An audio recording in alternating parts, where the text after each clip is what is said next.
Alright, students, let us start today the very important topic, that is indefinite integration. Though it is very important, but as at the point of entrance examinations, this is not considered to be a very important topic because the questions that are asked are simple, and people tend to devote too much time to indefinite integration, which I do not want you people to do. Rather, you should devote your time to some other topics in respective of the indefinite integration. Yeah, this topic is important from the point of view of your boards, but keep that in mind that it's asked at a simple level at JEE Mains. All right. So what we are going to do in this video is this: we will follow this particular flowchart. So we'll be first of all doing integration using these four methods, that is transformation, substitution, by parts, partial fractions. Then we'll remember some important results or the important formulas that are there, and then we'll apply them all the four and these important results in rational expressions and the trigonometric functions. This is the overall workflow that we are going to follow in this particular chapter. Also, I am much more interested in this lecture from the point of view of revision purpose. So we are not going to take some very hi-fi questions because they are not asked at JEE Mains, right? Remember that point, because this is a JEE Mains online series. It's not a JEE Advanced online series. People keep asking me that, sir, you should take tough problems. That is not the target of this particular course. Target is inclined towards JEE Mains. So I'll be taking those kind of topics which are suitable for JEE Mains only. Alright, let's start the chapter then. Okay, let us first start with method of transformation. So this method does not require you to solve any particular stuff. And keep that in mind that I'm not going to take formulas of simple integration. For example, what is the integral of sin x, what is the integral of cos x, or what is the integral of secant square x. So I hope that you people remember that. So yes, so we want to evaluate this particular quantity, let's say the A part here. So A part is talking about x cube plus 8, x minus 1 upon, there is a quadratic in the denominator. So how do you solve this particular question then? That is the target. Okay. So now this method is where you will not be using any other substitution or any other kind of formula. Just you have to solve by what is given to you. So that means you just need to do, in this process, you just need to do simplification. That is the target. Simplify.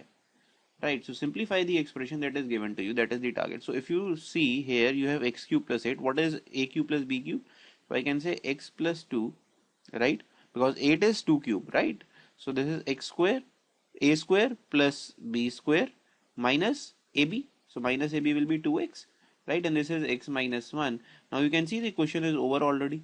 You have here x square minus 2x plus 4. So this term actually cancels out and you are just left with x plus 2 into x minus 1, which I am leaving it for you. You people can easily solve. So this is nothing that you cannot solve.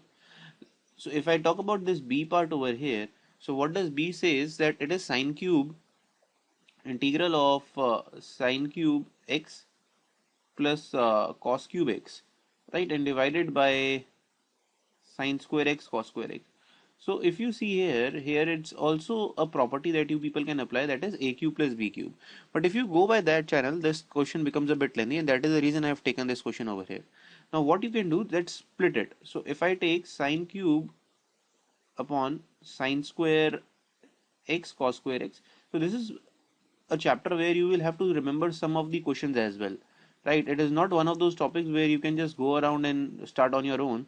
I will prescribe it is better that you should remember some of the tricks and some of the questions, how we are solving them. So it will save your time. So for example, now you can see that if I cancel this, this becomes sin x by cos square x, and this will be what?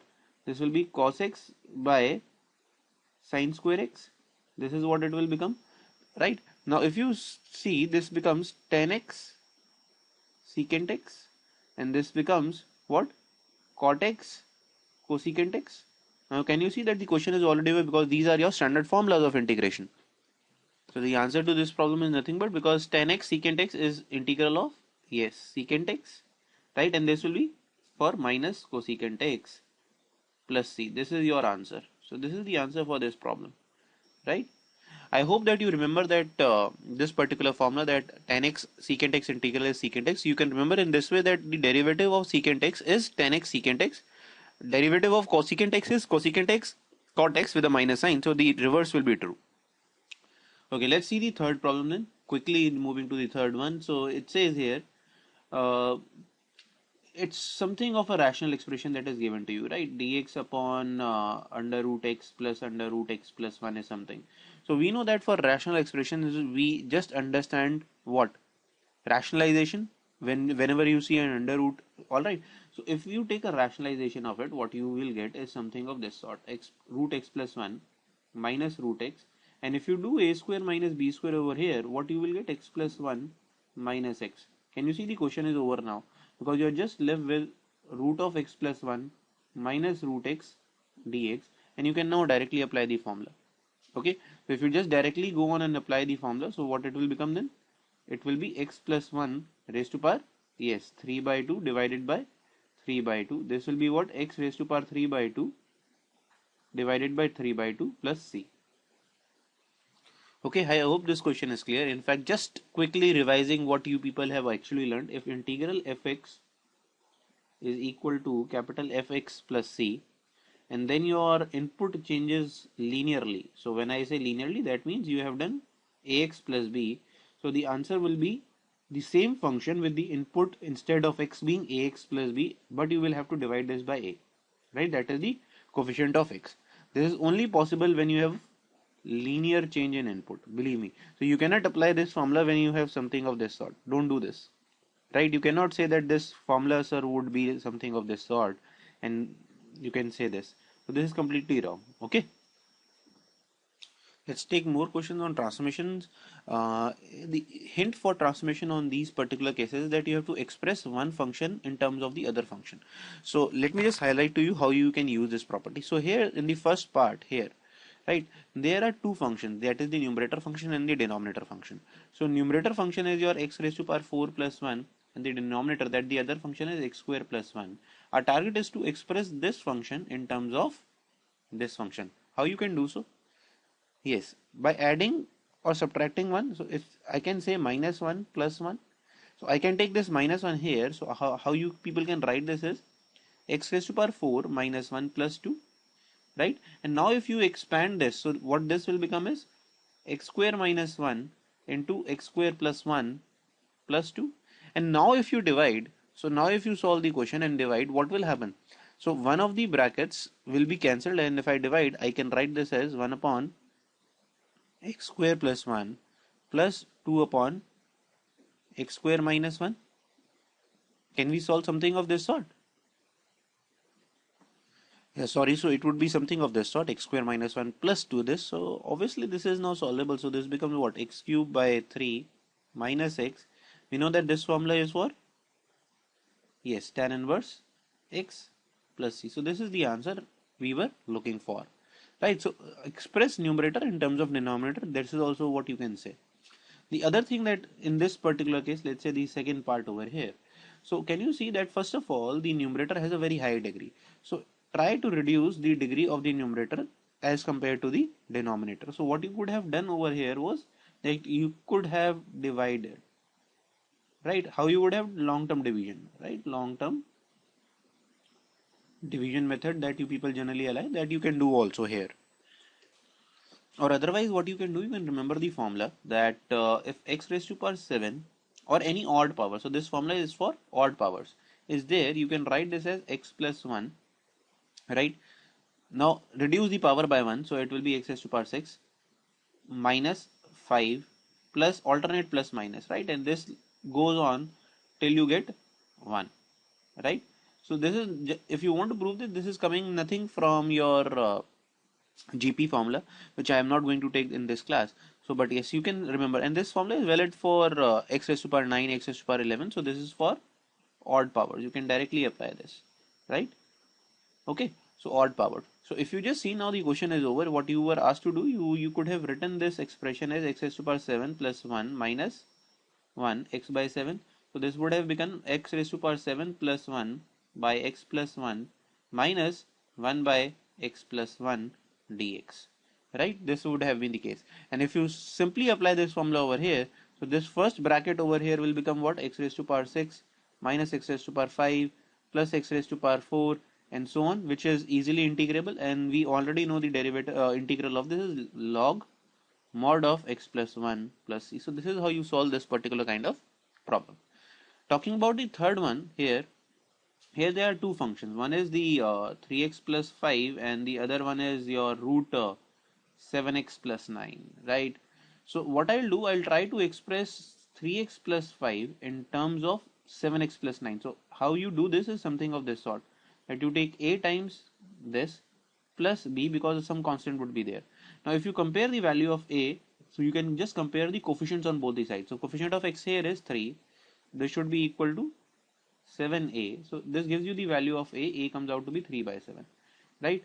The constant here is 5, the constant here is 9a plus b. So from here you will get the value of b. I am not solving, just solve it. Okay. Now how the question is getting solved here is that is what I wanted to show you people. So if you see that I have written the entire problem in a times 7x plus 9 plus b, right? And in the denominator there was root 7x plus 9. Now if you divide, what will happen is you will get a times root of 7x plus 9, which is completely solvable, and the other quantity that you will get is b times root 7x plus 9, which is also completely solvable. So whatever the values of a you will get, you can just put it here. The answer for this will be 7x plus 9 raised to power 3 by 2 divided by 3 by 2 divided by 7. So this is what I wanted to highlight. People generally do the error that they don't divide it by 7. You will have to divide it by 7 over here as well. Okay, and similarly you people can do for this other one also. So you just take b, this will be what, 7x plus 9 raised to power 1 by 2 divided by 1 by 2 into 7 plus c, right? So this is how you solve this, expressing numerator in terms of denominator. I hope the concept is clear in all the three. Now let us see the transformation method in simple trigonometric integration. So let's say first is sine cube x dx. So for sine cube, you should remember that we have a formula for sine 3x. What is sine 3x?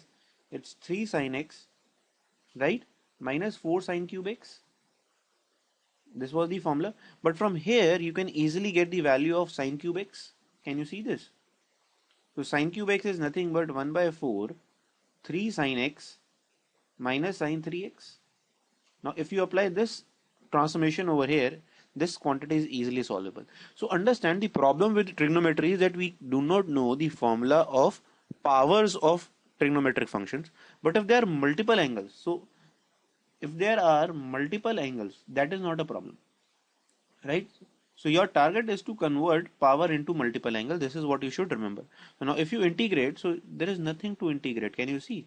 This becomes a very simple problem, and that is what you should highlight from this, that convert power to angle. So what I have done, I have taken the cube power over here, right, and converted it into multiple angles. So for this you will have to remember the sine 3 theta, cos 3 theta formulas.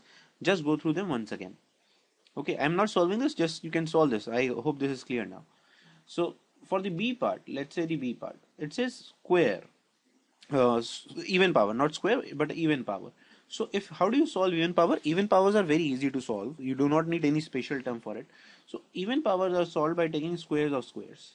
So for example, cos square, yes, you can write this like this. What is cos square x? Can you tell me the value of the cos square x? Remember the function cos 2 theta. What is cos 2 theta? 2 cos square theta minus 1. So you will have to be very efficient with your trigonometric formulas for indefinite integration, believe me, if you want to be very good at it. So this will become what? Yes, it will be 1 plus cos 2x by 2 whole square, and you have an integral also.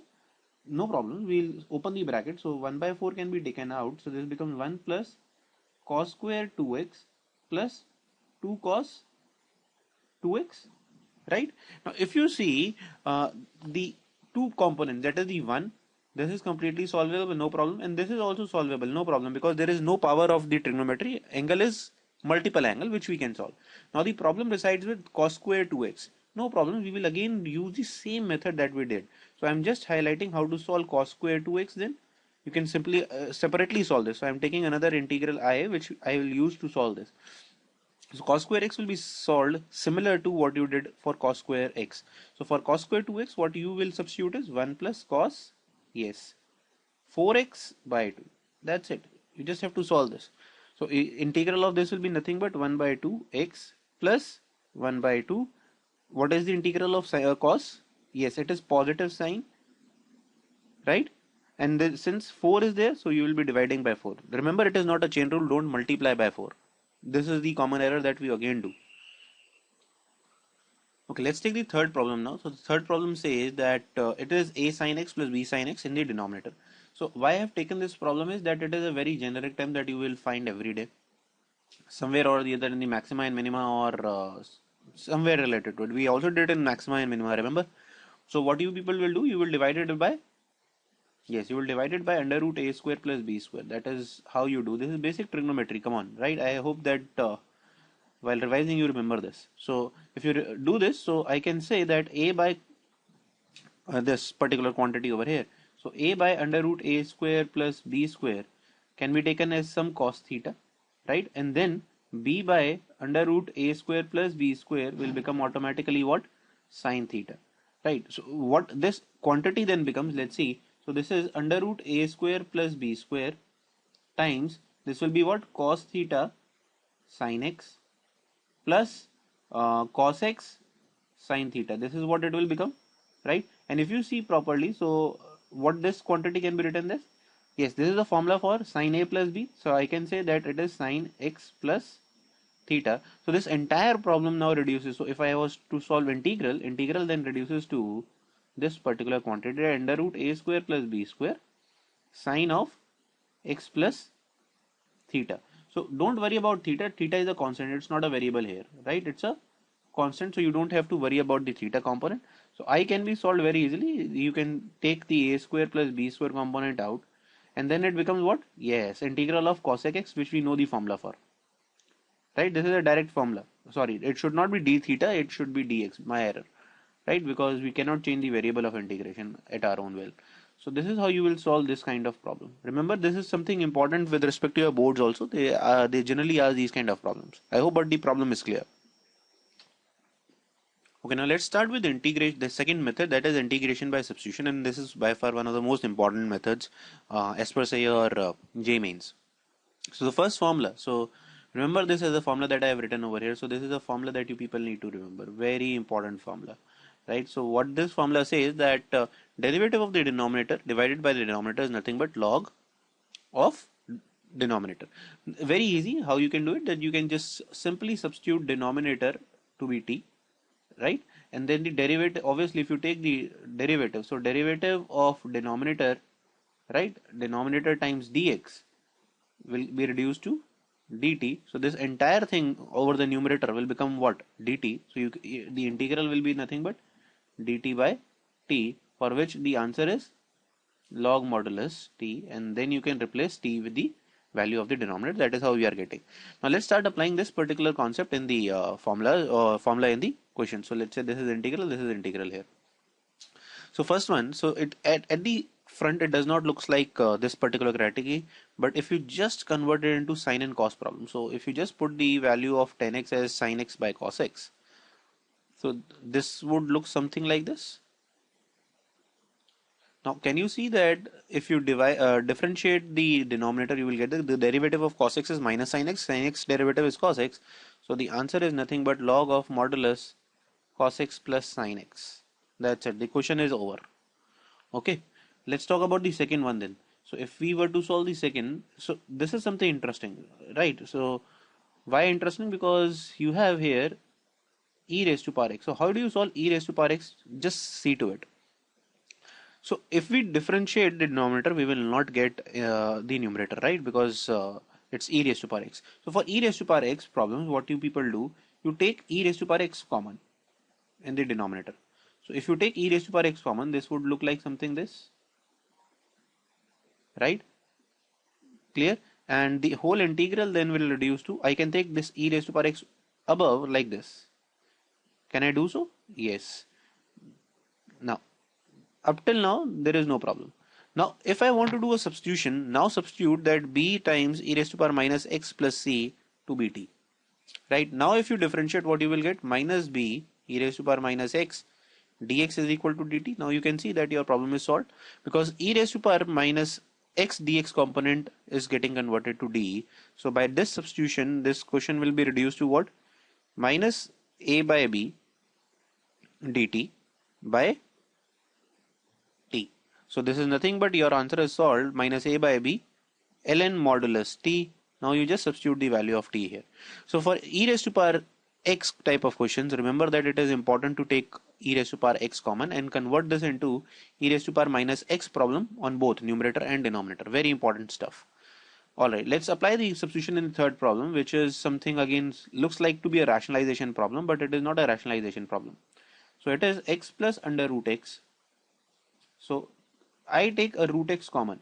So what will be left with me? Now let's see, root x plus 1, right? Just simply substitute root x plus 1 to be t. What is the derivative of root x? 1 by 2, yes, root x dx, which is already there. Can you see that this is already outside? Just you need to have 2 only. So this complete question reduces to 2 dt by t. Very simple stuff. But again, it's an important question from the point of view of boards. It could be asked in a 1 marks or a 2 marks problem. Let's take the fourth one then. So fourth one is something again you people have to remember. In the denominator you have cos square and sin square. So now remember that whenever you differentiate cos square x, okay, let's differentiate. So if I differentiate cos square x, what you will get? Minus 2 cos x sin x, which is nothing but minus sin 2x, right? And if you differentiate sin square x, similarly you will get only sin 2x. So you should remember that derivative of cos square x and sin square x gives you sin 2x, which is written in the numerator. So somewhere down the line you will have to differentiate the denominator. That is the hint that we can get from here. So let's take the complete denominator as t over here. If you take the complete denominator as t, this will be what? Minus a sin 2x, right? And this will be, yes, b times sin 2x dx is equal to dt. Got it? So if you see, this is nothing but what? B minus a times sin 2x dx is equal to dt, which is completely the dx component written in the numerator part. So this question is also over. So this becomes dt by what? T into b minus a, which you people can further solve. I hope all the 4 problems are clear by this question. Now let's take another category of substitution problem where f of gx is there. So it's a composite function, f of g of x, but outside it is not f dash x, it is g dash x, right? So this is something of the sort. So obviously what you will do in this is you will substitute gx equal to t. This is what you people should do. But this simple that it looks here, it's not that simple when you see in the question. So because you will not be able to see the composite function. So that is the reason I have taken 3 questions to explain you how you can solve this particular category of question. So for this example here, it is x square upon 1 plus x raised to power 6, right? So x square upon 1 plus x raised to power 6. Here the machine that is working is x cube. So if you put x cube equal to t, its derivative is already there. Can you see this? This is 3x square dx is equal to dt. So this entire integral will be reduced to dt by 3 upon 1 plus t square. Now it becomes a very simple problem because it becomes 1 by 3 tan inverse t plus c, and you can just put the value of t here now. Very simple. Now let's apply this in the second problem. Second problem is a bit complicated. Why? It says x raised to power 24 upon x raised to power 10 plus 1. Now if I apply the same category of questions here as we did in the case 1, if you just put the denominator equal to t, that it will not make sense because it's x raised to power 24, you will not be able to eliminate it. Now what if I say x raised to power 5 is equal to t? Now what will happen? Let's see. So 5x raised to power 4 dx is equal to dt will be there. So of the numerator, the power is 24, out of which 4 will be gone in dx component. So what you people will be left of the integral, it will be x raised to power 20 dt by 5, right? And the denominator will be t square plus 1. Now we can easily remove this x raised to power 20 by using a substitution. We have substituted x raised to power 5 equal to t. So this integral is nothing but, yes, t raised to power 4 by t square plus 1 dt by 5. Got it? And we just did how to solve this particular problem in the method of transformation. You can just add and subtract 1, right? So for this particular integration, what people will do, you will subtract 1 and you will add 1, right? So addition will be something like this. Again, it's a very simple stuff. You can do it on your own. Okay, let's take the third example, which I believe is again very important from both the angles, from the boards as well as your competitive exams. How do you solve this? Let's see. So it says under root of x upon a cube minus x cube dx. Okay, now let's see how we'll solve this then. So I can say this is x raised to power 1 by 2 divided by, right, this is x raised to power divided by this particular quantity. So now tell me whose derivative is x raised to power 1 by 2. When will you get x raised to power 1 by 2 if you differentiate something? So if you differentiate x raised to power 3 by 2, right, if you put this as equal to t, then only you will get your x raised to power 1 by 2 dx equal to dt, right? So your target should be to find out how you will substitute this in the problem. This is how you need to think on this category of problem. So if I say that my integral is x raised to power 1 by 2, right, and this there is under root here as well. Now see what I'll do. I'll say I can write this like this, and I can say this particular x cube is x raised to power 3 by 2 square and whole raised to power 1 by 2 dx. Very important step. Please note again that we didn't have we do not have done anything which will not be matching here. It's just a 3 by 2 square, so you will get 3 power here. But now if I apply this substitution over here, you see that you will get this x raised to power 1 by 2 dx completely converted to dt. So after substitution, what will be the problem remaining is that it will completely be dt, right, into 2 by 3, because here it is, so into 2 by 3, let's me add that up. Yes, and divided by what it will be, so something of this sort. Now the problem here is that how we people confuse you as an examiner is that you are very much bothered about, sir, what it is, how you will solve this. It does not require any tinkering. Why? Because you can assume a new variable b to be a raised to power 3 by 2. Why I can do this? Because it's constant. Why you bother about it? We are bothered about the variable part, not about the constant. So this particular integral then can be written as very simply I is equal to 2 by 3 times dt under root of, this will become what? Now you see b square minus t square. Can you see now how simple it becomes for you to understand? Because of the complicated powers, you are not able to understand or grasp this particular component. And this is a very simple formula. What formula that you will use for this? A square minus x square? Yes, it's the sine inverse formula completely. So the answer to this problem will then be, if you just remove the 2 by 3 component, then it will become what? Yes, it will be 2 by 3 sine inverse t by b. Remember that in sine inverse, you do not get 1 by b outside. That you people get in tan inverse. Plus c. Put the values of b here, put the values of t here, the question is solved. I hope the problem was easy to grasp. This is I think the easiest way to solve this particular question, but I am not saying this is the only way. There are other ways also that you people can choose to do this problem. And remember that in an integration problem, always there are more than one methods for a particular problem, and also you will get different answers for different approaches. So do not worry too much about whether your answer to the particular friend that is solved is matching or not. Don't worry about it. The method should be correct. Let's apply the concept of substitution in some trigonometric integrals. So the integral of the form would be where you will have sine and cos with the powers m and n. M and n can be any real numbers, right? So let's take the first part. It is sine raised to power 5.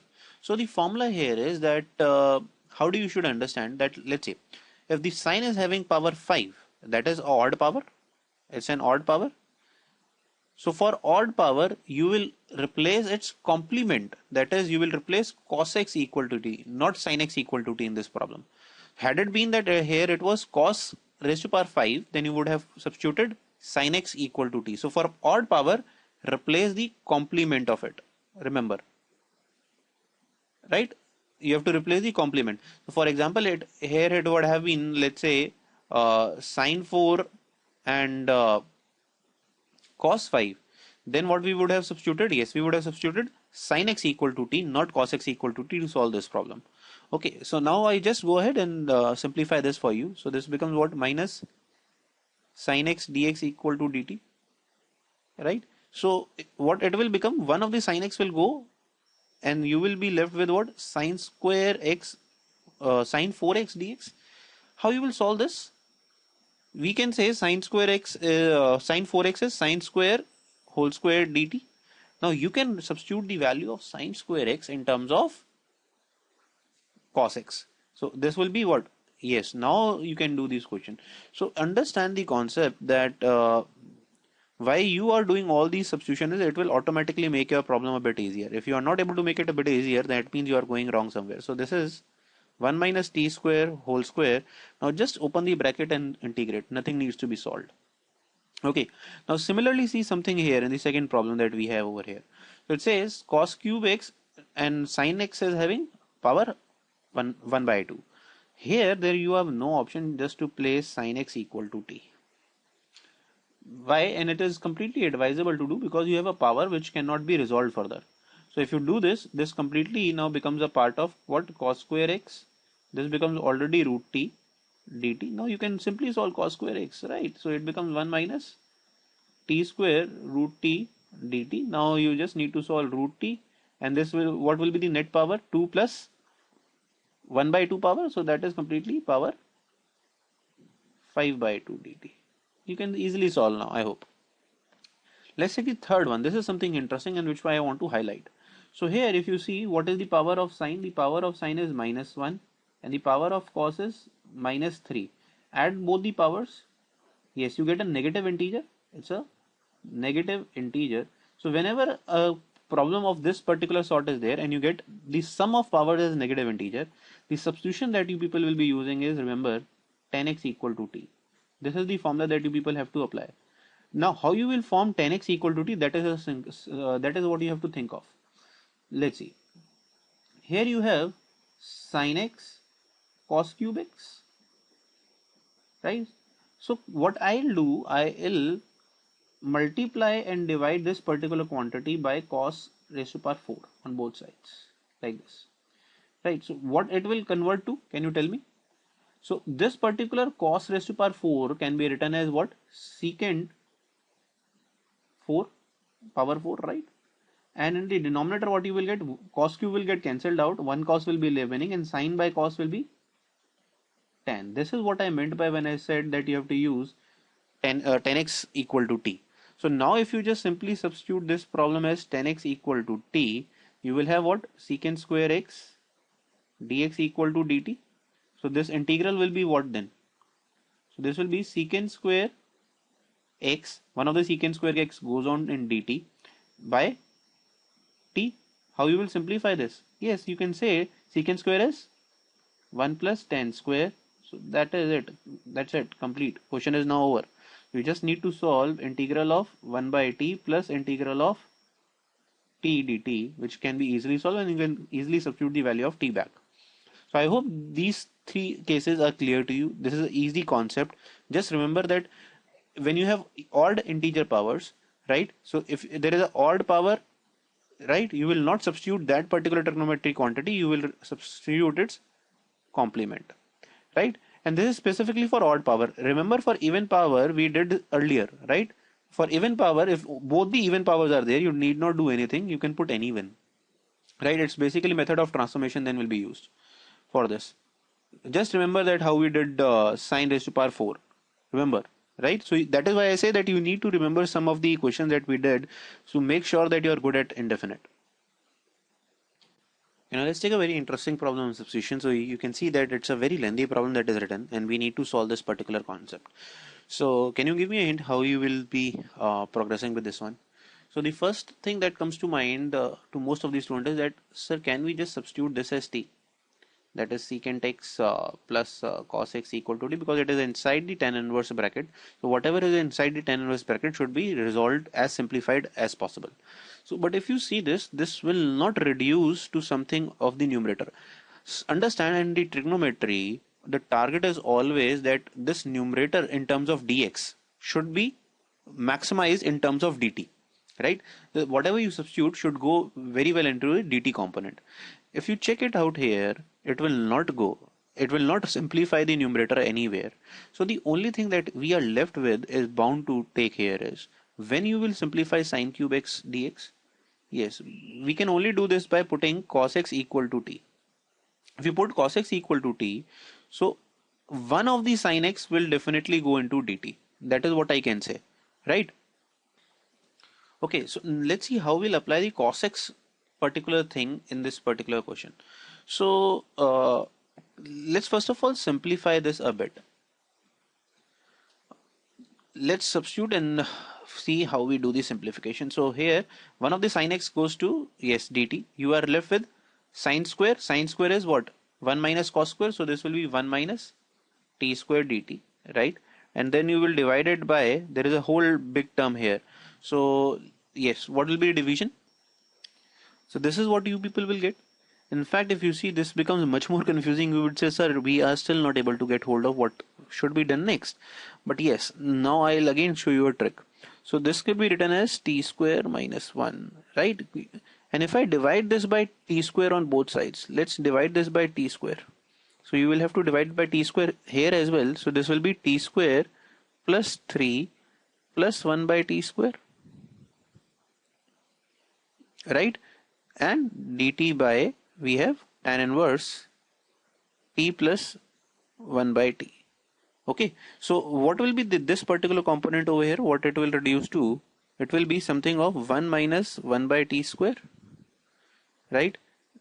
This denominator would be t square plus 1 by t square plus 3 into, this will be dt by tan inverse. Yes, now I hope the question is much more clear to you people.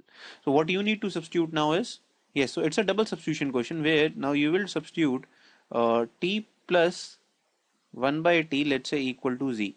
Why I am doing this? Because yes, if you differentiate this, you will get 1 by 1 minus t square dt equal to dz. So this entire question on I can then be simplified as, because this complete component goes to dz, right? This comes out to be tan inverse z. How you will solve this particular quantity now? If you just square this, what you will get? This is t square plus 1 by t square plus 2 equal to z square, because t and 1 by t will cancel out. Yes, now you are getting hold of. So this will be z square plus 1. Here, right? So this will be z square plus 1.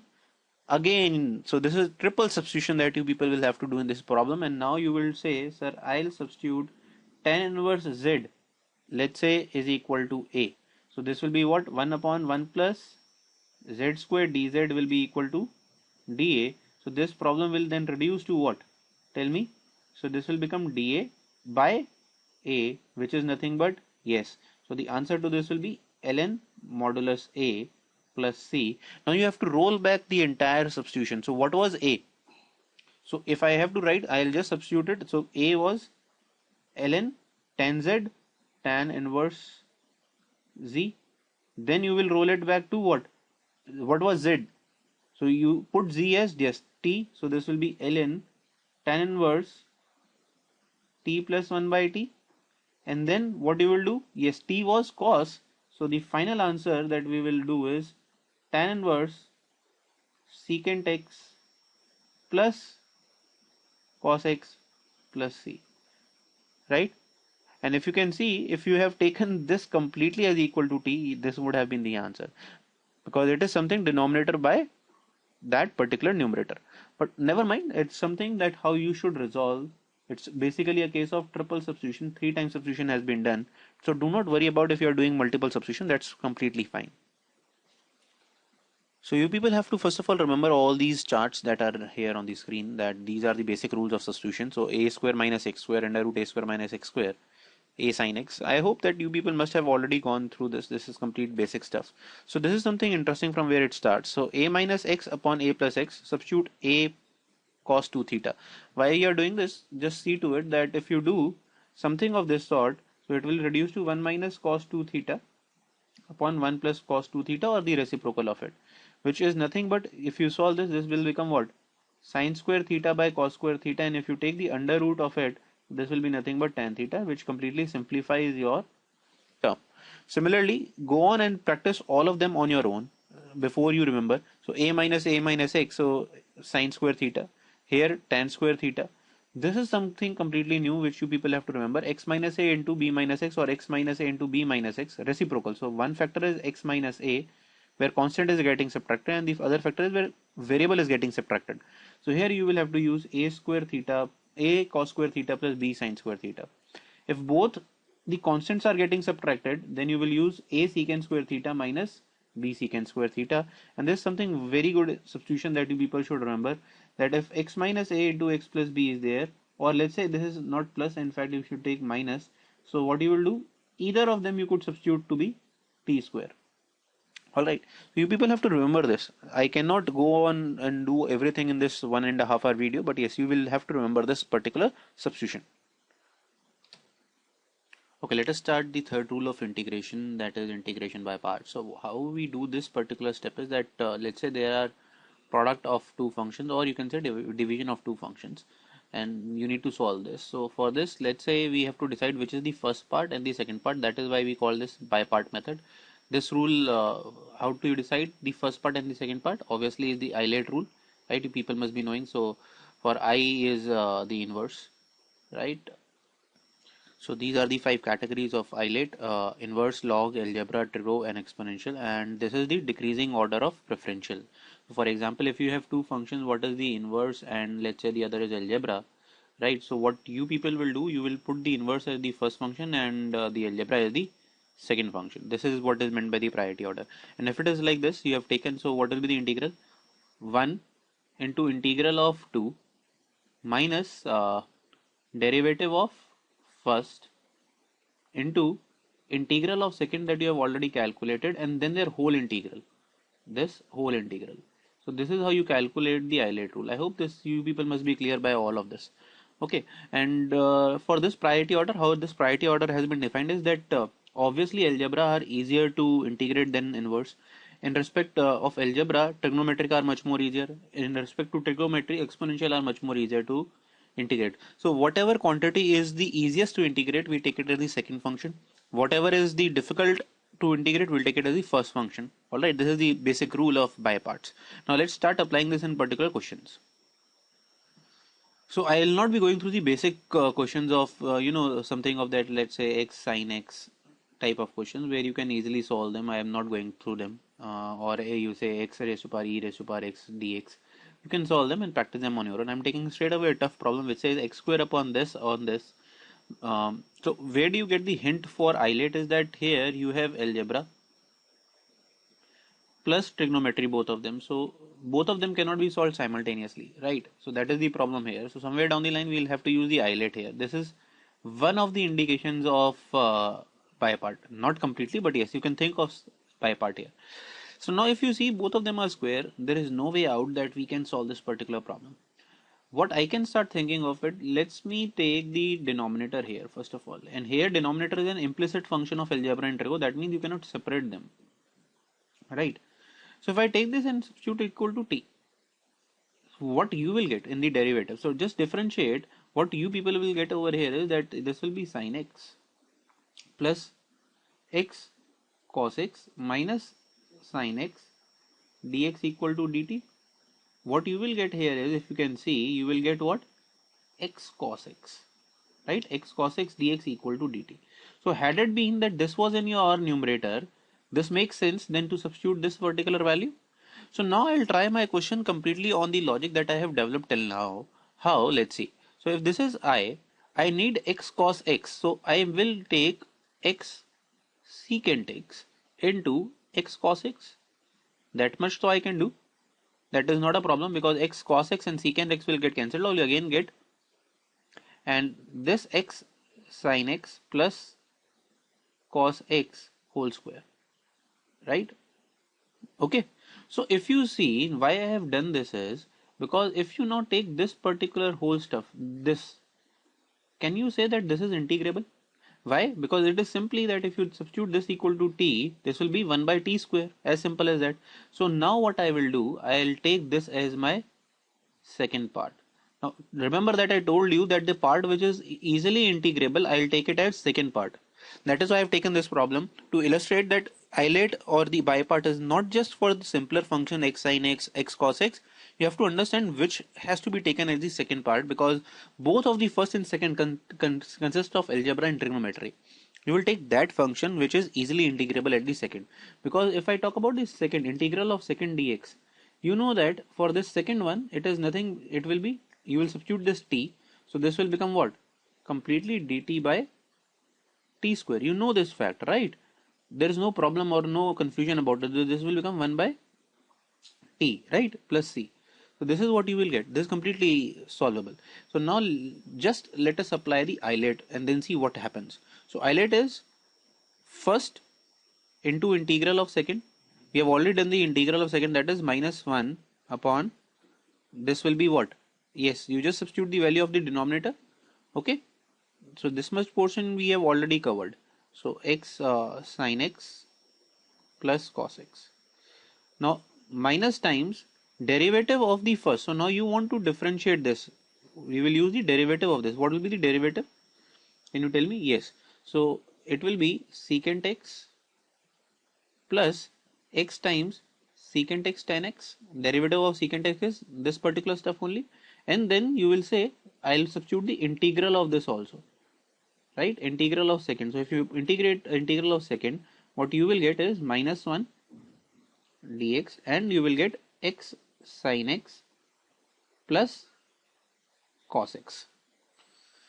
Now if you solve this particular bracket over here, so it will be secant x. If I just talk about the numerator one, so secant x can be written as 1 by cos x.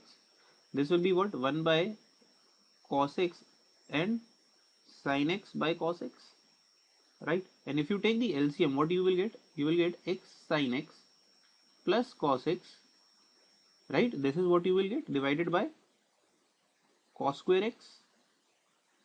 And if you now compare, it is already in the denominator. So what entire thing you will be left with? So this I will be reduced to minus x secant x, right? This particular quantity divided by x sin x plus cos x. This minus and this minus will get plus. This will get completely cancelled, and you will be just left with 1 by cos square x dx, which is easily integrable, right? We know this. This will become what? Secant square x, which is nothing but 10x plus c. This is your answer we were looking for. As simple as that. So this looks like a very intimidating problem at the first, but if you try and understand how we have approached this problem, this will become much easier for you. Okay. Okay, now let's take a very important formula of by part. It says that, and that is, I would say, one of the most important formulas as per se your entrance examination. E into fx plus f dash x is e raised to power x fx. Very, very important formula. Let's see how we'll apply this here. So in the first problem that is given to you, we are to integrate e raised to power x. Here it is x square plus 1 divided by x plus 1 whole square. Now you want, whenever you see something e raised to power x into algebra, you should immediately start thinking of this particular formula. So for this you need fx plus f dash x. That means you want to split this up. So if you directly split them up, then it will not help your case. Let me just show it to you. If you just do this particular quantity, right, can we say that these two are derivatives of each other? No, it is not. So what we will do, let's say I did something of e raised to power minus x plus 2. That is completely acceptable because we are still doing the same quantity. And now split. So this will be what? X square minus 1. Okay, I'll write it down for you. So x square minus 1, this, and plus 2 times x plus 1 whole square dx, right? And if you see, this integral I now reduces to e raised to power x. This will be what? This will be x minus 1 upon x plus 1 plus 2 times x plus 1 square. So now if you see that you have split it into two functions. The first function is this. Let's say if I take this as fx, right? So what will be the derivative of f dash x? Now if you solve this, you will actually get 2 upon 1 plus x square, right? So in fact, I would recommend that you people should remember that the derivative of x minus 1 into upon x plus 1 is this, right? So since now it is of the form that, let me write it here, for e raised to power x fx plus f dash x. So the answer is nothing but now simply, so I is nothing but e raised to power x fx, that is x minus 1 by x plus 1 plus c. So this is the answer we were looking for. Okay, so now let's take another problem which is written over here on this side. So here it is no e at the first moment, right? It is completely into log, right? So how we can substitute this is, let's see. So if we say log x equal to t, or I can say that x is equal to e raised to power t, one and the same stuff, right, is equal to dt. Oh, sorry, not dt. Yes, the dt will come later. So dt will be dx is equal to e raised to power t dt. This is how we can introduce e in the particular problem. So now let's see how this problem will be there. So dx is e raised to power t dt. Log x is nothing but t. So this will be nothing but log t, right? What this quantity will become? 1 by t square, and you have e raised to power t dt. So this is the entire problem that this becomes. Let me say this I. Now we know that the derivative of log x. What is the derivative of log x? We know that derivative of log x is 1 by t, but here it is 1 by t square. So what is how you will get 1 by t square? Just think of it. T square, 1 by t square is inverse the derivative of 1 by t. So there is a hint in between. What hint is there? Let me just show it to you. So if I write 1 by e as log t, right, plus 1 by t, so this becomes a pair.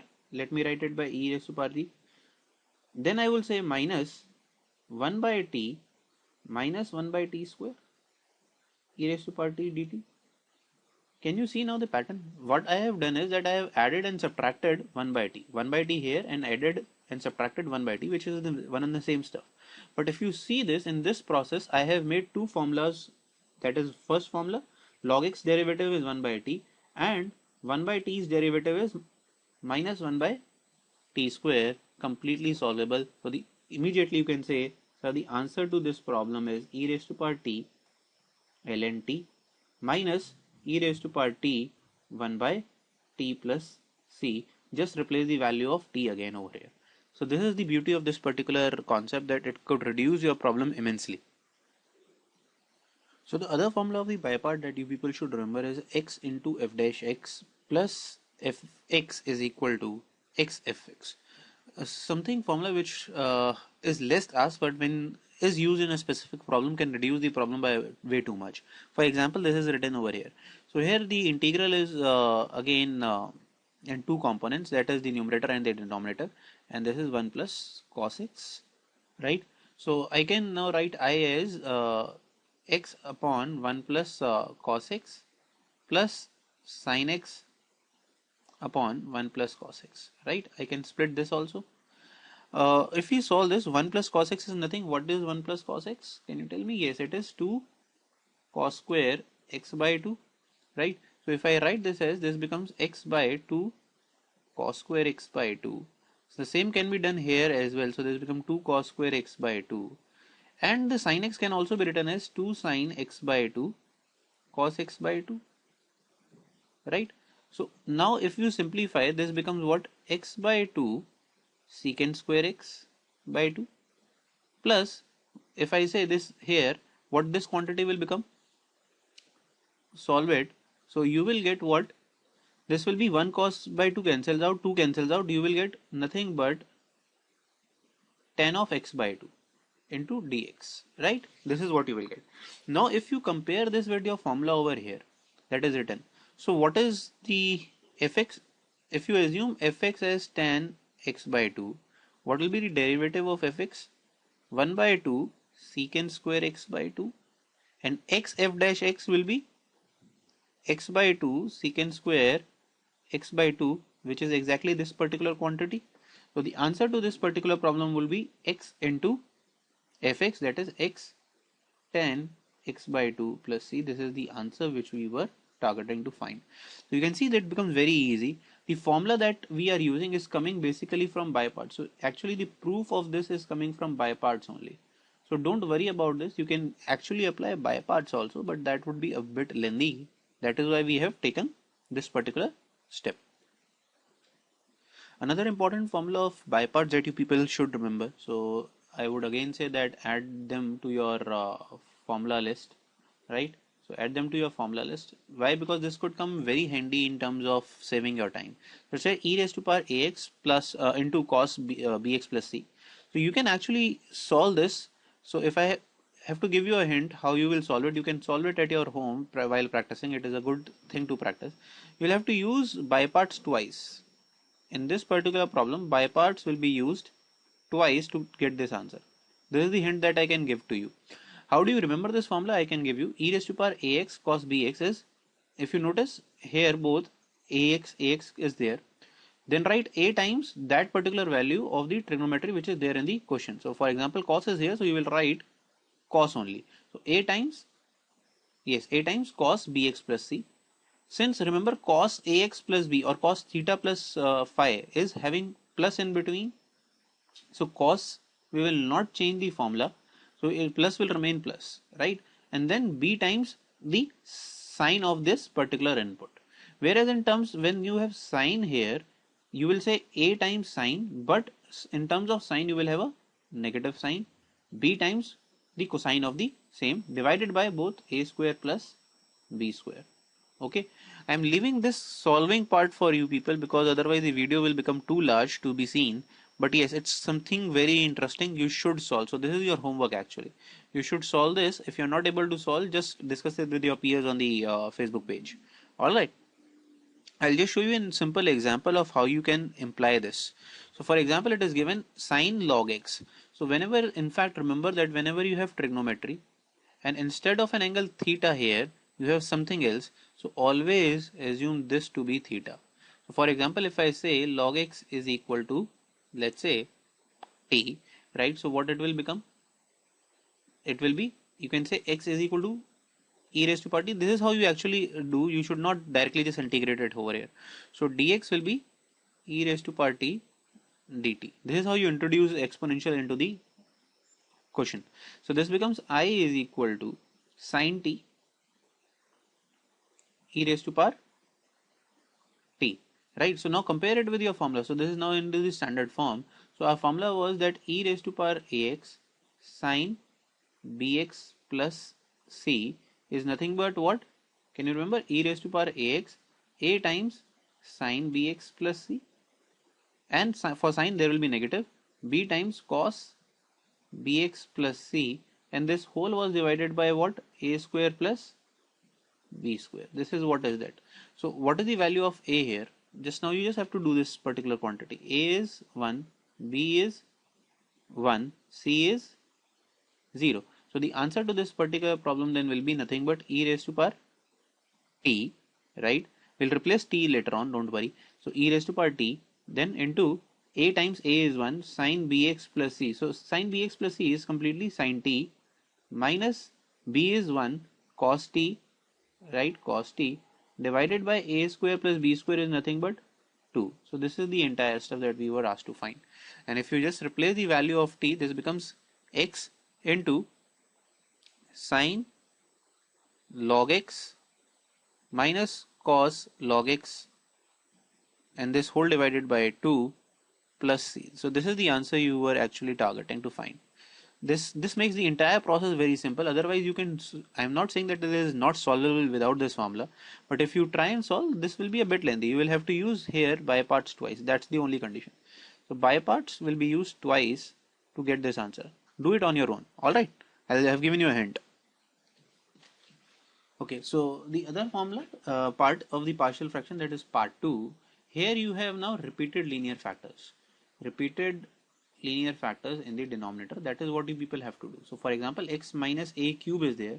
So what you will write on the right hand side is x minus a, x minus square cube. So for cube, how many factors could be there? X minus 1, x minus 1 whole square, and x minus 1 whole cube. You will write all three of them. Let me show you how you solve this particular case in this particular problem. So here I is your 3x minus 2 divided by x plus 1 square into x plus 3 dx, right? So now you want to apply a partial fraction, right? Let's understand what partial fraction can do for you. So whenever you are doing partial fraction, do not put the integral sign because that is not a process of integration, believe me. So the a, since you have square here, it will be only x plus 1. Then you will have b upon x plus 1 square. Remember, a lot of students have seen that they do the mistake that they take here as bx plus c. That you take bx plus c when you have quadratic which cannot be written into linear factors. Here the quadratic can be written as a linear factor, square of a linear factor. So we will just use a constant, not the, yes, the quadratic sign. Then what you will have, the third one is, yes, c upon x plus 3. So this is how you can write the partial fraction. Now again I can tell you the trick method. The trick method is again applicable here. So if you want to find c, so for c, just replace the term which is below c. Below c is x plus 3, this is x plus 1 square, and just put the root of x plus 3, it is equal to minus 3. Right? Solve this, you will get your answer. So this is minus 11. This will be what? 2 square, this is 4. So c will come out to be minus 11 by 4 in this problem. In fact, the trick method is also valid for b. That's the important part. The trick method is not valid for a this time, but the trick method is valid for b. It is not valid for a. Trick method is valid for the linear factor which is written over here. So here square was written. So whatever the coefficient of square will be there, you can find it out. Right? So just simply remove this. So 3x minus 2 by x plus 3, and then put the value of x equal to minus 1. This is what will fetch you your coefficient of b. So b comes out to be this. So for a you will have to calculate. So for how you will calculate a is again the simple stuff. So for a, what you will write, a into x plus 1, just take the LCM, x plus 3, b will have what, x plus 3, and c will be x plus 1 whole square. You know the values of a, b and c, and you need to compare this with 3x minus 2.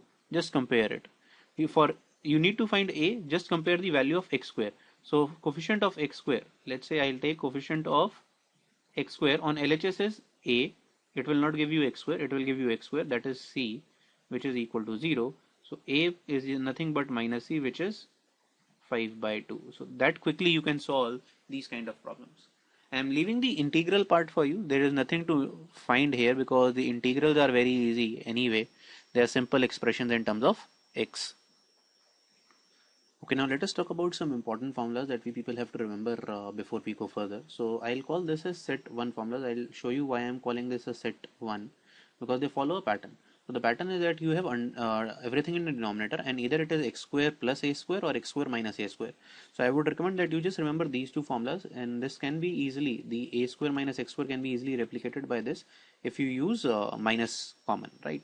So x square plus a square, we remember this is the formula for tan inverse. You just have to remember that it will be tan inverse x by a, right, and 1 by a outside also. So 1 by a will come outside too. For this particular formula, so whenever you do not have under root, so for example x square minus a square, so 1 by 2a, and you will have log. So how you can split x square minus a square, that is x minus a into x plus a. So just write it like this. So x minus a will come first, right? Just remember. For this, what you people can remember, this is a square minus x square. So 1 by 2a as usual, and the log will have first plus this time round. Right, that is the only difference. But if you are clear with this particular stuff, you can just use this one and can take inverse of this. That is how you can do. If you want to prove, you can prove them using substitution, right? Go and practice so that you are well versed with the substitution. So for the first one, what substitution you will use? Can you tell me? So yes, x you will substitute a secant theta, right? For second, what you will do? You can use a as sine theta. And for the third, what you will put? Yes, you will put x is equal to a tan theta. This is how you can go on. Just practice so that you are comfortable with the substitution part. Now let's talk about the set 2 of it. So set 2 would be, if I talk about the set 2, So set 2 would be something different from set 1. Here everything is in the under root. So this is the under root of what you did in set 1. Remember it like this way. Okay, so now let's just go through the formulas very quickly. So first of all, whenever there is under root, you will not have 1 by a or 1 by 2a outside. Remember this. No 1 by a, 1 by 2a outside. So under root a square minus x square. So we remember that sine inverse x was under root 1 minus x square. So this will be sine inverse x by a. Under root x square minus a square will be a formula of log x plus the same quantity, right? The same quantity that you have here will be coming here. Similarly for this, the same formula will come here, right? X square plus a square. All the three formulas clear? And the fourth one is for this secant inverse. So if x is outside, so since now x is outside, you will get a outside also. If it is not in the under root, you will get a outside for sure. So if I talk about, again you want to prove by substitution, the first substitution in the first one you will use is, yes, a sine theta. In the second, what you will do? In the second you will do a secant theta. In the third, what substitution you will use? X is equal to a tan theta, obviously. Alright, clear? And the fourth, what people you will use? Yes, you can again use x is equal to a secant theta for the fourth one also to prove the expressions. Let's take the set 3 now, which is something again very interesting. So set 3 is where everything in the set 2 comes in the numerator only. Now everything which was there in the denominator will come in the numerator.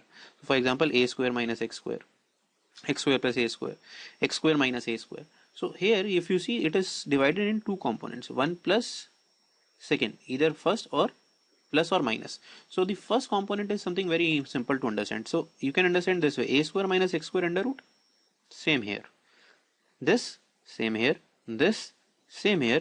The only addition is x by 2 multiplied by x by 2. Then you will either have to add or subtract. So how do you define add and subtract? So the second component, if I talk about the second component in set 3, so for under root a square minus x square, so what formula does it come from? Yes, it comes from sine inverse. In the set 2, sine inverse x by a, just add a square by 2 in front of this. In fact, a square by 2 will be in all the three formulas if you see. So if I talk about under root x square plus a square, the formula from set 2 was, first of all add, yes, a square by 2, and the formula was for log. If it was in denominator, the formula was for log, just simply add log. Alright, so this will be this.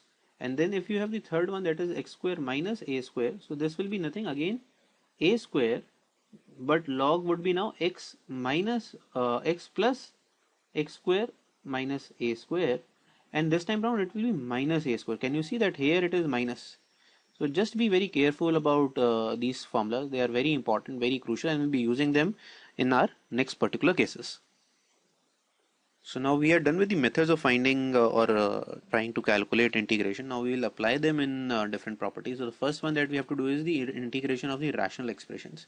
And this is where your some important formulas will come into picture big time. So for example, if the integral is of this three types, right, what you will do?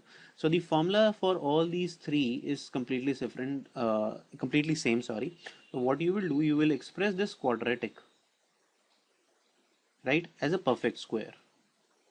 You will do this something as a perfect square minus constant square, right? This is what you have, people have to write. So what you will, your target is to write is something of x plus minus a whole square plus minus b square. So this is how you people have to write this particular quantity everywhere, and then accordingly use the set 1 or set 2 or your set 3 formulas, right? This is why we did set 1, set 2 and set 3 formulas, right? So let's see how we will do this. Let's take an example. So for example, here it is under root this.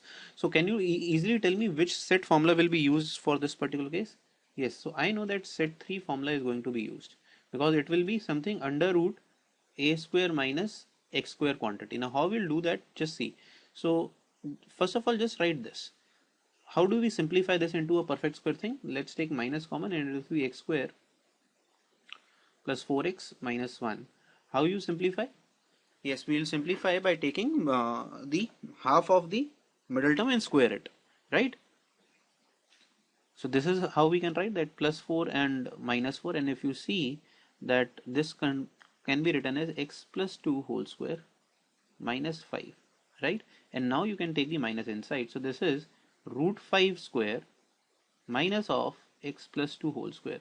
So this is what I meant by writing something of the sort perfect square minus constant, or minus constant minus perfect square. So now you have written something like this.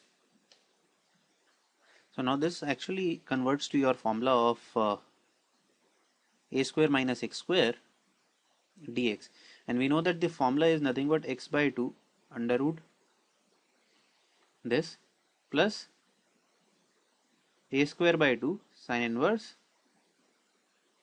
x by a plus c. So this is the formula that we have. So now how we'll simplify this? So the role of a is being played by, a is nothing but root 5 here, and the role of x is being played by this time x plus 2. So if this is linear chain, that is not a problem for us. So the formula, the integral I will then become here as what, that is the under root of 1 minus 4x minus x square will be nothing but, you can write them as x by 2. So role of x is being played by x plus 2, right? Remember this. So x plus 2 by 2 under root the same quantity it is here, so you need not go on for calculation, just simply reiterate it over here, right?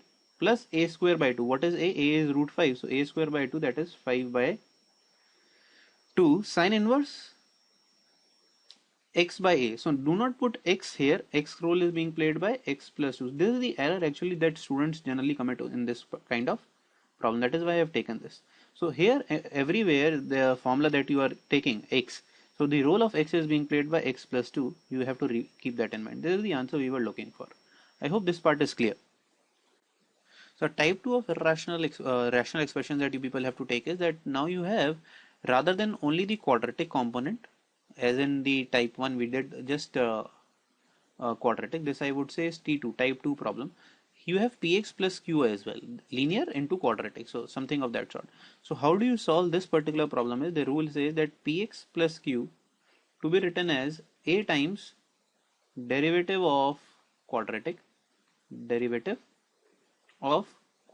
plus constant. This is what you people have to write, and constant can be taken as b, right?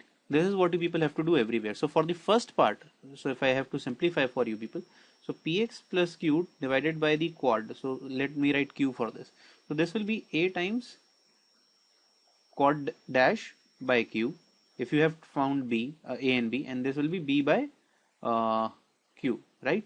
So let me just remove the under root first. We are taking this for a simple case. Okay, so this will be how you can solve this now. Can you solve this easily? Because this will be what? A times ln mod q, and for this particular quadratic, now see to this, beauty of this particular case is that this will now convert to your T1 type. So b by q is something of type 1, right? T1 type that we just did earlier. Okay, and even if you take this particular case, that is px plus q divided by under root q, so this will be what? A times q dash by under root q, right? Plus b by under root q. This again reduces to what? Type 1, and for this you will again substitute what? T equal to t square, and then it will be solved easily. I hope you are getting my point. So every T2 problem will involve T1 for sure. That is what you can say about this. Okay.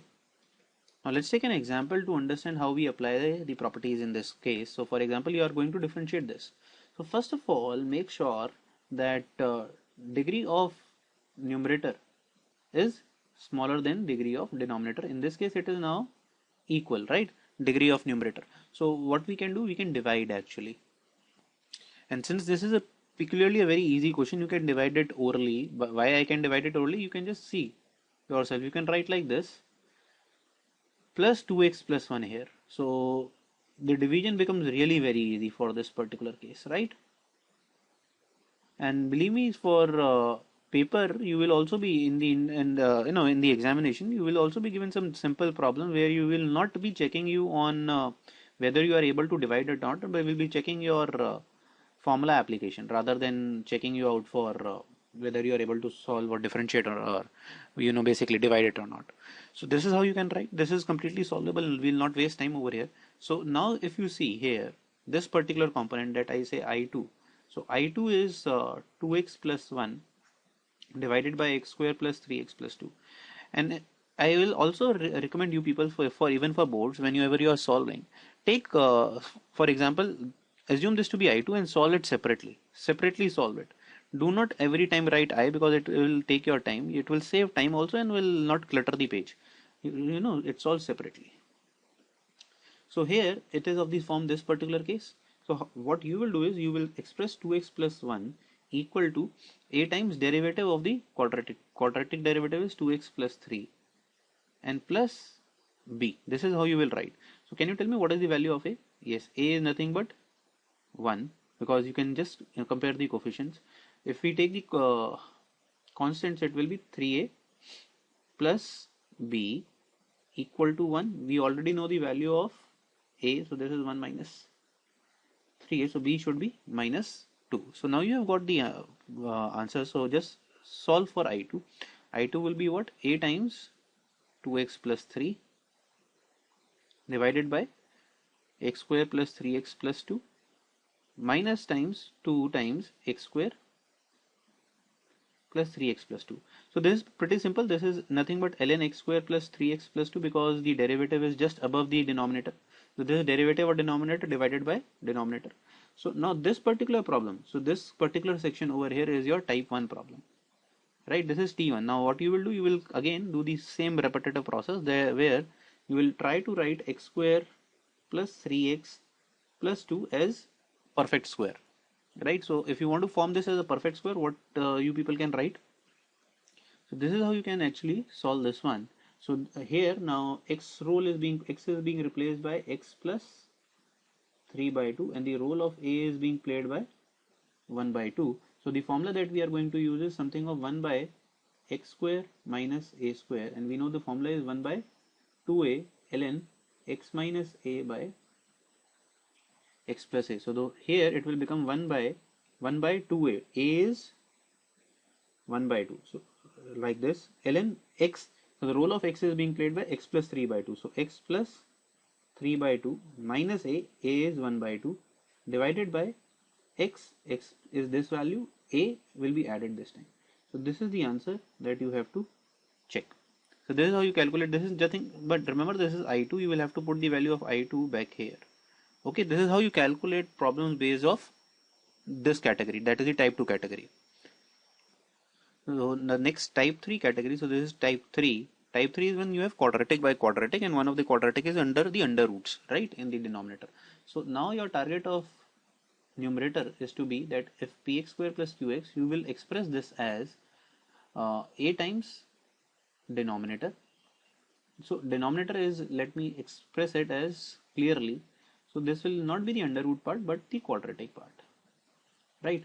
Then b times derivative of quadratic, not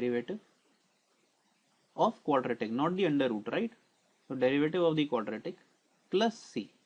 This is how you will have to express the numerator in this particular case. And in fact, very interestingly, if you see, so this particular will be cancelling out. You will just integrate a here, right? In this portion, what you will get? Integral of f dash x by under root fx, something of sort. Oh, sorry, this will be correction to be done here, because here you will get what? Root f by f, something of this sort, and this will be c times 1 by root f, right? This will be type 1, right? And this will be something again which will be reducible to type 1, right? Let's take an example to understand it better. So here it is x square plus 3x plus 6. So we will write this as a times x square plus x plus 1 plus b times the derivative, that is 2x plus 1 plus c. Now compare the coefficient. So the coefficient of x square is 1 here. So a comes out to be 1 straight away, right? Let's take coefficient of x. Here coefficient of x is a plus 2b. Here it is 3. So b also comes out to be 1 from here. And if we talk about the constant, so constant on the right hand side is a plus b plus c, which is here given to be 6. So c from here can be easily calculated as 4. So this is what you people will get, and this entire problem will be reduced to something of this sort. x square plus x plus 1 plus 1 divided by under root of x square plus x plus 1, right, plus b times, so b is 1 again, 2x plus 1 again under root of x square plus x plus 1 plus 4 upon under root of x square plus x plus 1. So this is something which I say that this is very famous type for board level problem, because it is completely lengthy and could be asked in a 6 marks problem. Why? Because let me take three different integrals now. So I'll take I1 as this my first integral, which is nothing but integral of under root x square plus x plus 1. So this is something of set 3 formula. You just apply the set 3 formula question and you can solve this, right? What you will do, you will completely solve it by completing the square method, and by if you complete the square, what you will get, this is the square that you will use plus 3 by 4, right? So the value of a is nothing but root 3 by 2 and x is x plus 1 by 2. For I2, that is the second integral, that is 2x plus 1 by under root x square plus x plus 1. So what you will can say that I'll substitute x square plus x plus 1 equal to t square. So this will be the derivative. So this will return 2t dt, and if I solve now the I2 component, so I2 will be what? So it will be 2x dx will go into 2t dt by t. So this actually is nothing but 2 dt, which you can easily say is nothing but 2t, which is 2 times under root x square plus x plus 1, the easiest one to solve. And the third is the I3 bracket, that is 4 upon under root of x square plus x plus 1. So this is basically nothing from set 2, you can use set 2 formulas, right?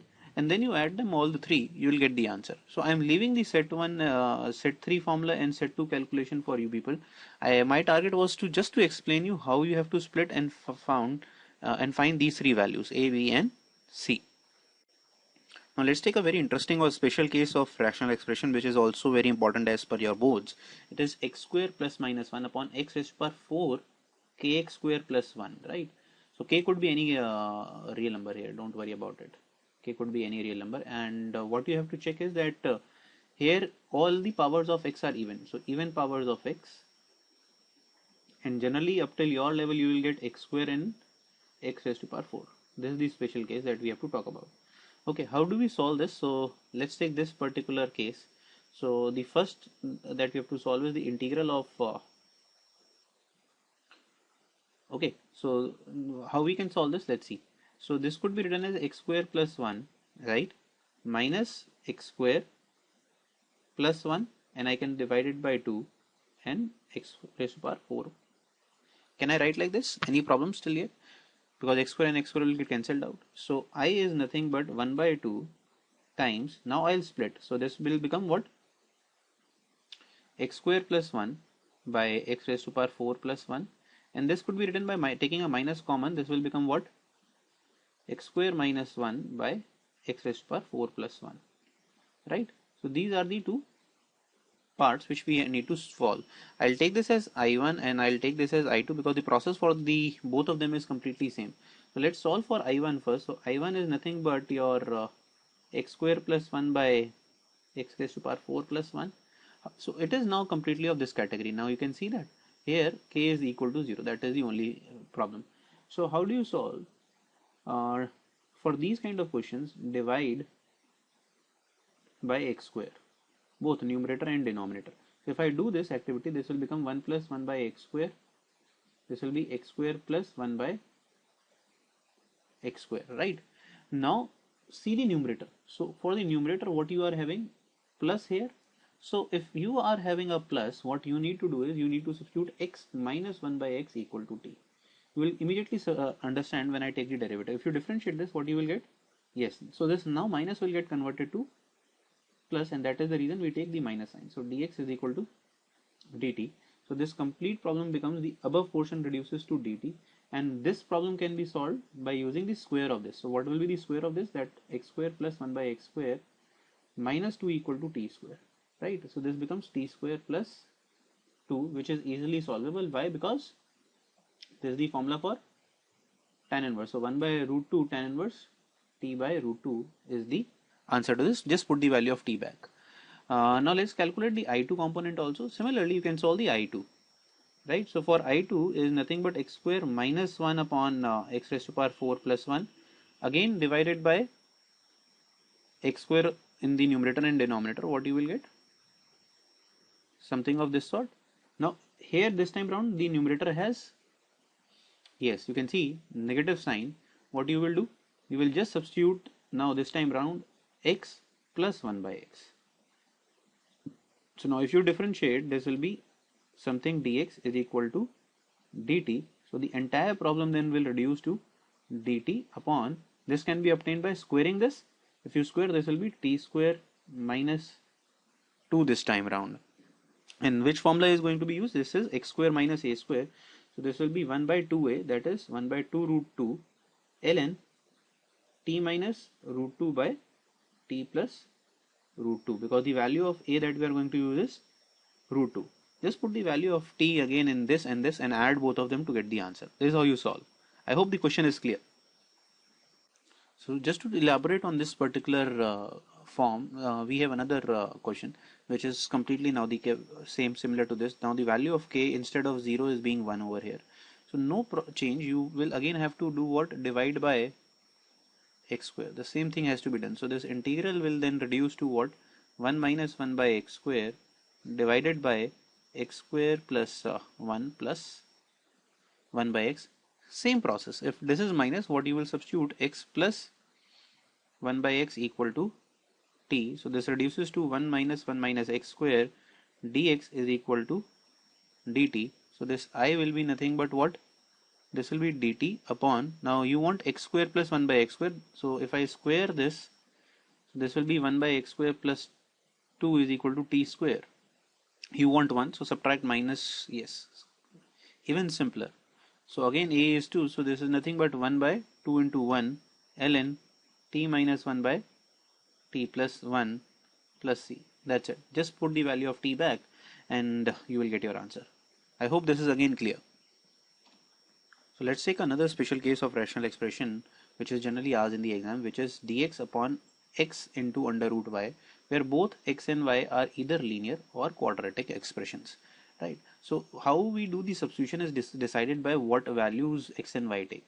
So it is easier to remember if I tell you it like this. So if y is linear, so irrespective whether x is a quadratic or a linear expression, you will put this y equal to z square, so that to remove the under root part. If y is linear, then you just put y equal to z square. If y is now quadratic, as in these two cases, so if x is linear and y is quadratic, what you people have to do? You will have to put x equal to 1 by z, or you can say I'll put 1 by x equal to z, whatever way you want to speak. Both of them are exactly the same quantities.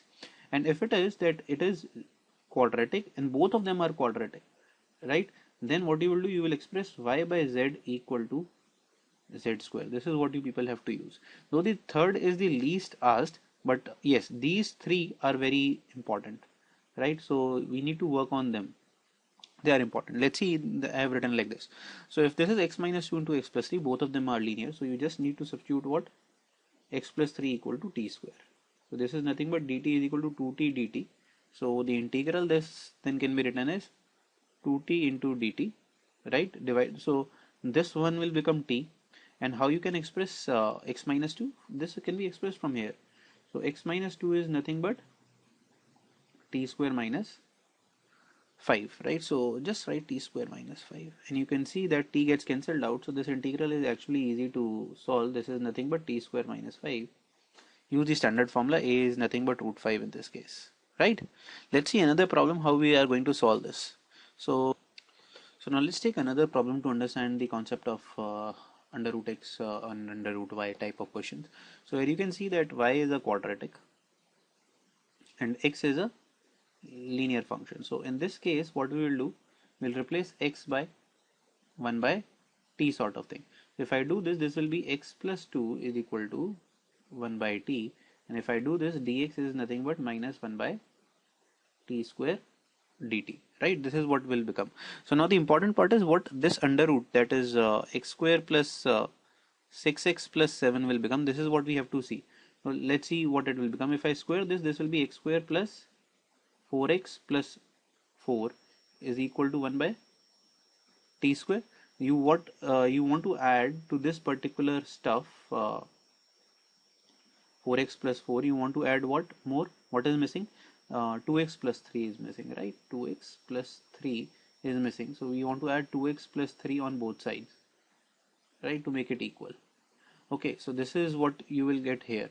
So now you can see that this is what I can say, this 1 by t square plus 2x plus 4 minus 1, and 2x plus 4 will be nothing but twice of this. So this is 1 by t square plus 2 by t minus 1, or if I take the complete LCM, it will be reduced to 1 plus 2t minus t square by t square, right? This is what it will become.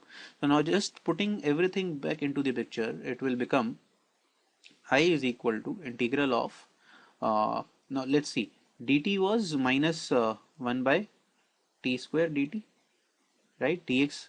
Then you have this x plus 2. Now you have put x plus 2 as 1 by t, so this t will come over here, and then you have under root of this particular whole quantity, which we have simplified to 1 plus 2t minus t square, right? And this under root of t square will come out to be t in the numerator. Can you see that this and this gets cancelled out, and eventually this becomes a very easy problem where you just have to use your set 1 formulas now. So this is what you have to solve. This is nothing but set 1 formula. So you can just use the set 1 formula to calculate this. Okay, so how you will calculate, just giving you a hint further for this, and just reduce the quadratic into a perfect square type of thing, and we just did it, right? Remember, we just did something of this sort.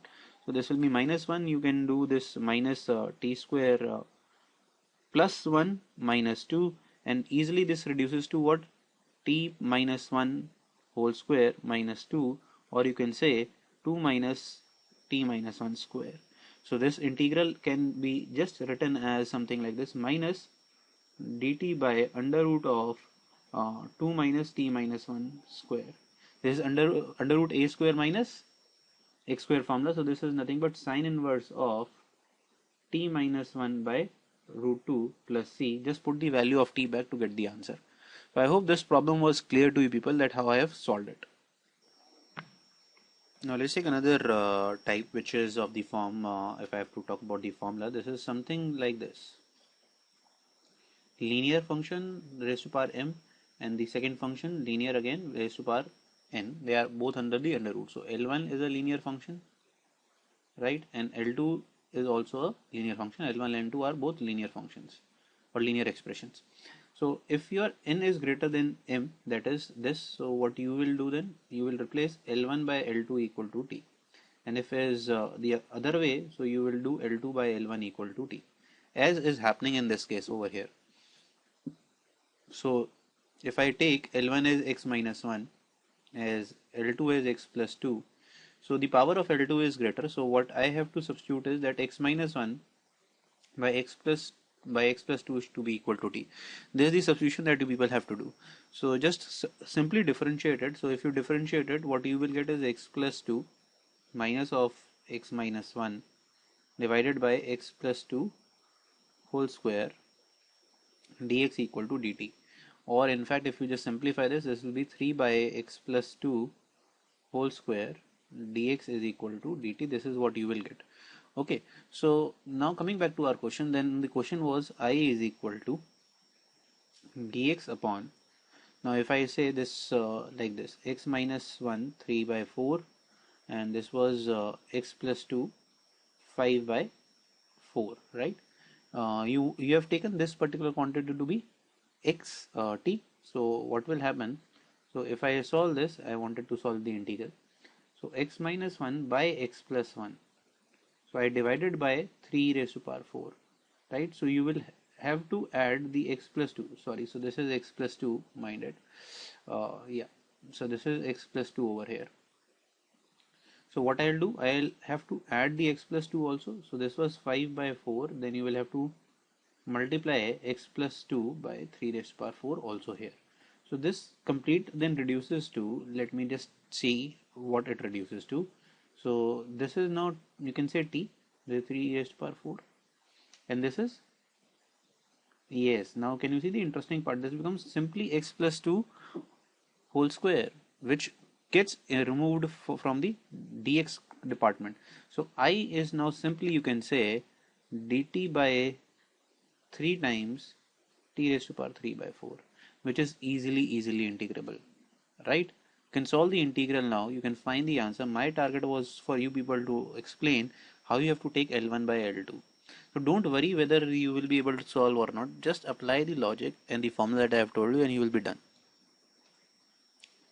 Okay, so next application that we have to take of integration is in the trigonometric functions, that how we solve trigonometric expressions or in terms of integration.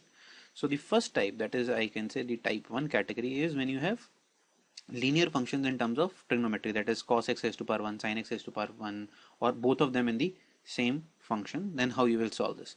So if this is something, then you have to remember two formulas here. So can you remember the formula of cos x in terms of 10x?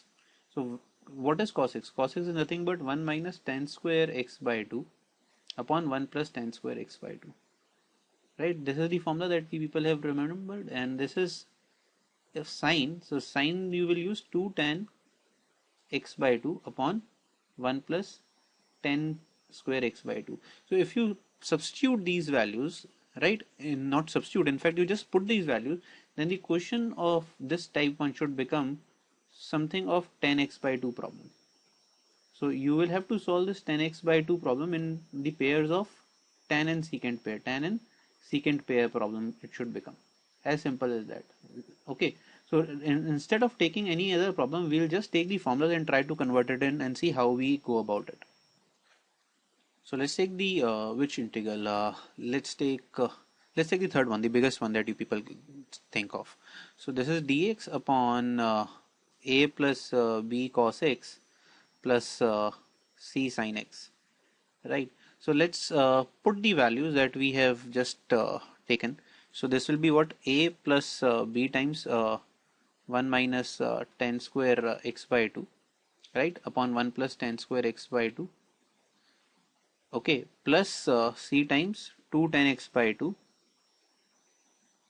upon 1 plus tan square x by 2. Okay, and this is entirely in the division with the dx. So now if you take the LCM, so 1 plus t tan square x by 2 will come in the numerator, right, and the denominator then would be, can you tell me the denominator by orally calculating? So tan square x by 2 will come with a, and there is a b also, so you can say a minus b tan square x by 2, right? What will be the coefficient of tan x? Can you people tell me? So tan x will only come from this particular quantity, right? So this will be 2c tan x by 2, and the constant would be one constant will come from a, one will come from b. So this will be by a plus b. As simple as that. Now the question is solved. So how that you just put tan x by 2 equal to t. What is the derivative? 1 by 2 secant square x by 2 dx equal to dt, and interestingly you have the secant square x in the numerator. Can you see this? This will be what? Secant square x by 2. So just simply replace this and you will solve. So if I just do the substitution, so I would become what? This will be 2 dt upon a minus b t square plus 2ct plus a plus b. This is what, and this is, can you remember that what type of problem is this? This is your type 1 problem. So this problem actually reduces to rational expression function, right? This reduces to type 1 rational expression problem, which we just did earlier, right? So that is the reason I'm not taking it in a repetitive fashion. So the other type of the integral that you people have to remember, this is the type 2 of trigonometric function, where now the numerator also has trigonometric function, and the denominator is a sin x plus b cos x and these kind of functions. So what you will do is that, let's say sin x, or if I call numerator, it's better that I call it numerator. So here the target would be that you have to express, let me just remove this, that you have to express the numerator. So the numerator should be written as some here as a times denominator plus your b times derivative of denominator. Now this is something very important. A times denominator plus b times the derivative of denominator. This is how you people have to write. Then there is the formula that you people have to use for the T2 type. So for example, even if we take the first one as our question, that this is sin x by a sin x plus b cos x, right? So your target here is to express sin x in the terms of, so sin x is the numerator, sin x as a times the denominator, which is a sin x plus b cos x plus capital B times the derivative. So derivative will be a cos x minus b sin x. This is how you have to express it. So now if you collate the coefficient of sin x, so sin x is, the coefficient is 1. Here it is cap a times a plus minus b times b, right? And cos x, here is no cos x, so cos x is 0 on the left hand side, and here it will be a times what, b, right, plus b times a. So this, you can see that linear equation in two variables, capital A and capital B are the variables. Just solve them to find the values of capital A and capital B. Okay. So if you're not able to get hold of it, let's take an example quickly. So it becomes cot x. So cot x can be written as cos x by sin x. So this will become sin x upon 3 sin x plus 4 cos x, right? This is what we can say.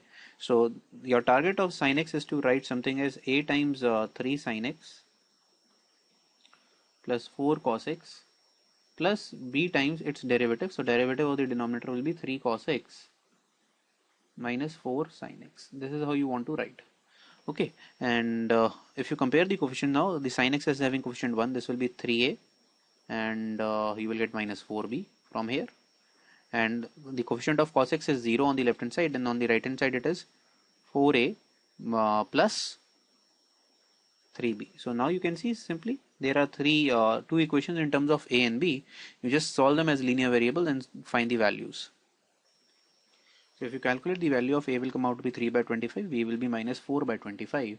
And how do we then solve this question? Then I will be what? The value, I am not disturbing you with the value of a times denominator. So right, you have just written denominator and divide by denominator plus b times what you did here, denominator derivative by denominator. Now can you see this, how simple it becomes? So it will be nothing but a times dx, because denominator and denominator will get cancelled out, and this will be what, b times ln denominator, because it is derivative divided by derivative of the denominator divided by the denominator.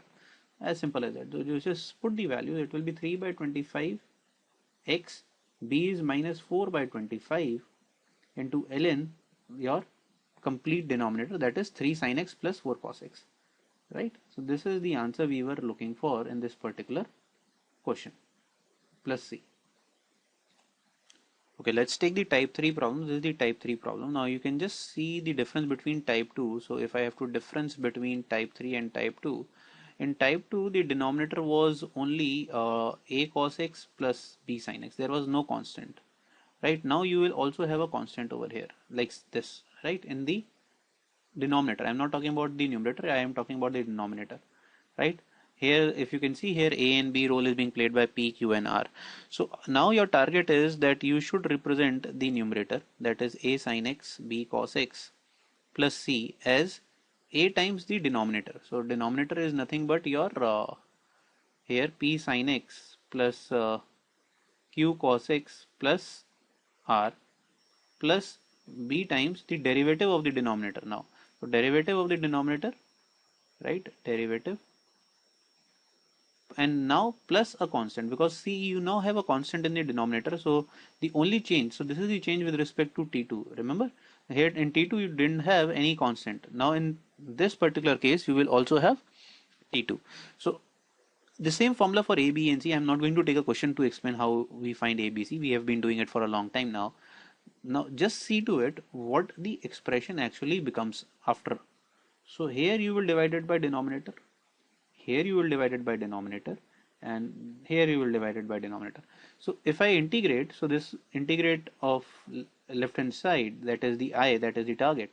So it will be what? Nothing but integral a dx, because this and this will get cancelled out completely. So this will be what? B times ln of denominator, because you have just done the derivative, and this will be what? C times denominator. And this particular quantity will be your type 1 problem, type 1 form, right? So you will have to solve this by, you can assume this as I3 and solve something of the denominator, where you will use the formulas that we have done, that sine theta is 2 tan theta by 2 upon 1 plus tan square by 2, and the similarly for cos 1, right? So this formula will be used to solve I3. I hope this is clear. And the last form of the trigonometry is when everything is in the square form, right? A sine square cos square, sine square cos square, sine x plus cos x whole square, and these sort of things. The only thing that you have to do is divide by cos square x, then convert everything to tan and secant pair, to tan x and secant x pair, and then substitute tan x equal to t. This is the standard form. This is how you actually solve these kind of questions, right? Clear? So even if you have to solve very quickly, you can see. So if I take this particular example, divide by cos square on both sides, so this will be secant square x plus a tan square x plus b. So you can easily see that tan x equal to t will solve the question for you. Here it will be, the other will be dx into secant square x, and this will be what? This will be a secant square x plus b tan square x. Okay, and you can write the this secant square x in terms of tan only. So this secant square x in the numerator is as it is. I can write this as what? Secant square is 1 plus tan square x. So this will become 1 plus b times tan square x plus a, right? And again you do the substitution that tan x equal to t, right? Simplify and do for the remaining ones as well. So I'm not putting a lot of effort in this because they are repetitive, and you must be comfortable with this one as well. All right, so these are the four different kind of forms that we use in trigonometry, right? To form 4, there is the form 3, form 2, and form 1. Just revise and remember them. So by this we come to the end of this particular chapter, and we have done this in a very at a very good speed, because this is what was the requirement of the day, because we cannot devote more than one day class to integration for revision. So this was specifically a revision class, not something which was meant to make you people understand what is integration. And in fact we have not gone into the depth of it as well, because there are other different type of formulas or trick methods that we can imply in the integration, but they are specifically for the JEE advanced level, so we do not actually need them.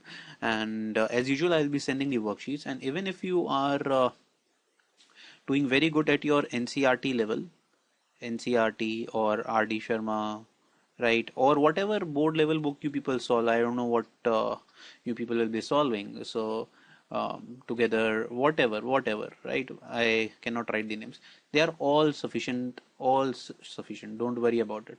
So if you are solving any one of them, I would say complete it, that's it. And then you will not be required to do any, even my worksheet will not be required to solve if you are completing the NCRT and the RD Sharma, the selected problems from RD Sharma. So then you will not be even required to solve the worksheet. This is in fact more than sufficient for IIT Advanced also, I would tell you, because in IIT Advanced the weightage of this particular topic has drastically reduced.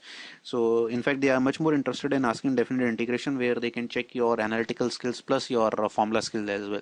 So that is why the weightage of this particular chapter has reduced if you take the comparison of the last 5 years. So don't devote too much of your energy in worrying about this particular topic as per se engineering entrance exam. But yes, it is very important in terms of your board exam, because I guess it is more than 6, or it is something between 6 to 10 marks of your paper. So that is why it is important. That is why I'm saying just focus on NCRT and the RD Sharma part of it.